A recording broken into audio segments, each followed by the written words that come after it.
The effects of last summer's drought are being felt across the country. A trip to the produce section of the grocery store is a reminder that prices on some foods are on the climb. Something you may drink also affected by bad crops. Beer prices across the U.S. are going up as much as 5 to 15%. People in the industry say several factors play into the price increase, but for the most part, they blame the drought. Barley was up almost double. Corn was up about 50%.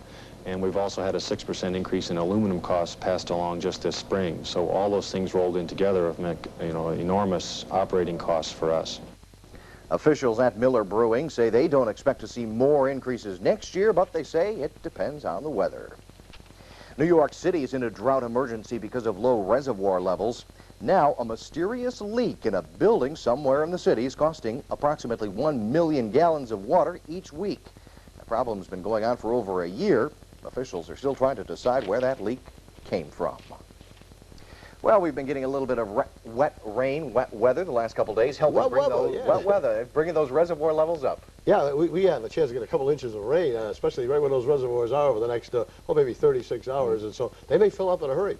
Maybe stop all the leaks in New York City from being a problem. Who knows? On the outside right now, if you look up there, you'll see a lot of clouds because there are clouds over a good deal of eastern part of the country with the exception of the mid-Atlantic coast and down there in Florida right now. And there's a good deal of precipitation too, although it hasn't quite reached us yet. Those clouds offshore are the ones from yesterday. Now, as we take a look at our radar 12, we're going to move right out of the picture for you so you can see it right there. This is the way it started out this evening. You see it's been kind of churning around Pennsylvania. Right there it is, moving right on up and right there just near Williamsport, Pennsylvania, and it'll be moving on in a little bit later on. Now, we put that into digital radar, and you can see that it is running offshore. There is low pressure off the Jersey shore. That will not bother us. This is the stuff that's going to move on in. Some really heavy precipitation down here, particularly in Alabama, where they continue to have a tornado watch in effect until about midnight tonight. And there's also thunderstorms back here in the plains. Little snow falling in Colorado, and there had been snow earlier in the northern plains. The radar's not showing anything up there right now. Now, here's the way the weather map looks. See, there's a little funnel system that dropped down, brought the cooler air in with high pressure up there that gave us a good deal of sunshine during the day.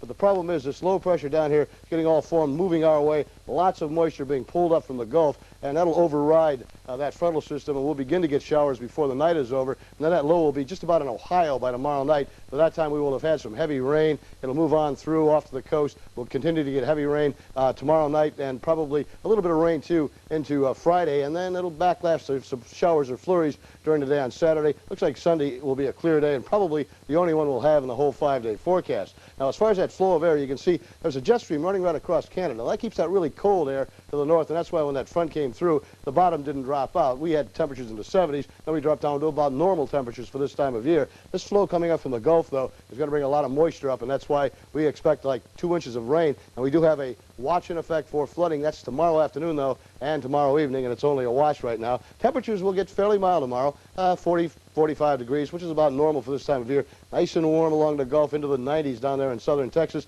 and not bad here in the upper portion of the plains either. Out in the southwest, temperatures again reaching the 90-degree mark in many spots. Right now, we're as cold as we've been all day. We stand at 38 degrees, cloudy skies. We had 58% of the sun today. That came, of course, in the middle of the day. It rained early, cloudy late, and we had about 0.11 of an inch of rain. That, again, was early in the day. Across the area right now, it is 35 degrees at Ithaca, and it goes as high as 52. They're still on the warm side of that front down there at Scranton and Avoca Airport. Now, the forecast, well, as we said, we'll get that rain, maybe mixing with some sleet starting sometime after midnight, and we'll drop down to about 35 tonight. Rain tomorrow and tomorrow night, possibly heavy at times, and we have that flood watch in effect for tomorrow afternoon and tomorrow night. High of about 40, low 35 to 40. 40% chance of more rain on Friday, and then showers or flurries on Saturday. Clears out on Sunday. Chance of showers again on Monday. Daily highs in the 40s. We'll reach the 40s and 50s on Sunday and into the 50s on Monday. Lows in the 20s and 30s. We'll reach the 30s along about Monday. You weren't kidding when you said it'll be wet. Yeah, a couple of inches, and it could cause some flooding. If you get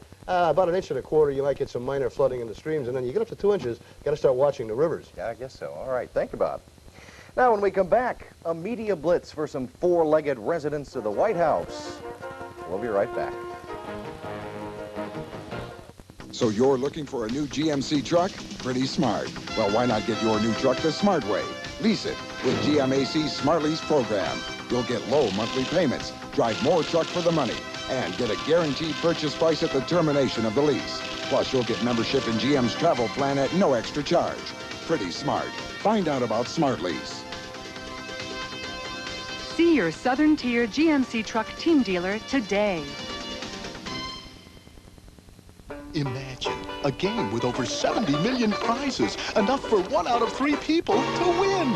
Introducing Scrabble at McDonald's. You can win hot, tasty fries, a cool $1 million, or spell Disney, like this guy, and win a trip to Disneyland for 4. And just wait till you see the new Splash Mountain. Now that's fun. Transportation included on Delta. What are you waiting for? Play Scrabble at McDonald's. In a word, you can win. This red dot means weekly specials, and you'll find hundreds of them at Grand Union. This week, look for Grade A fresh chicken leg quarters, only 37 cents a pound. Coca-Cola soft drinks are 89 cents with coupon for the 2-liter bottle. The 64-ounce bottle of Lincoln apple juice is $1.19, while Minute Maid orange juice is $1.69 for the 64-ounce carton. And look for more savings in our color circular. Proof of everyday low prices in Price Finder and Red Dot specials. The savings are in the bag at Grand Union. Here's to you, America. Here's to you, America, from Dodge. It's time to reward yourself with an exciting new Dodge Spirit. You get a powerful 2.5-liter engine, available seating for 6, and loads of standard extras like sports steering wheel and AM/FM stereo. Plus, you get the protection of the Dodge 770 Protection Plan. And now, for the first time ever, you can get cash back on a new Dodge Spirit. See your nearby Team Dodge dealer where the new Spirit shows. A team of environmental and transportation officials is on the scene of the worst oil spill in U.S. history. The group reported to the President Bush that things are more positive than first believed. Transportation Secretary Samuel Skinner told the President there's good cooperation between various authorities involved in the cleanup effort. 11 million gallons of oil spilled from the belly of the Exxon tanker. An oil slick now covers more than 100 square miles. In the final minute of news tonight, a huge land sale could be on the way for a bankrupt coal company in Wilkes-Barre. Blue Coal Corporation could be sold to energy recycling.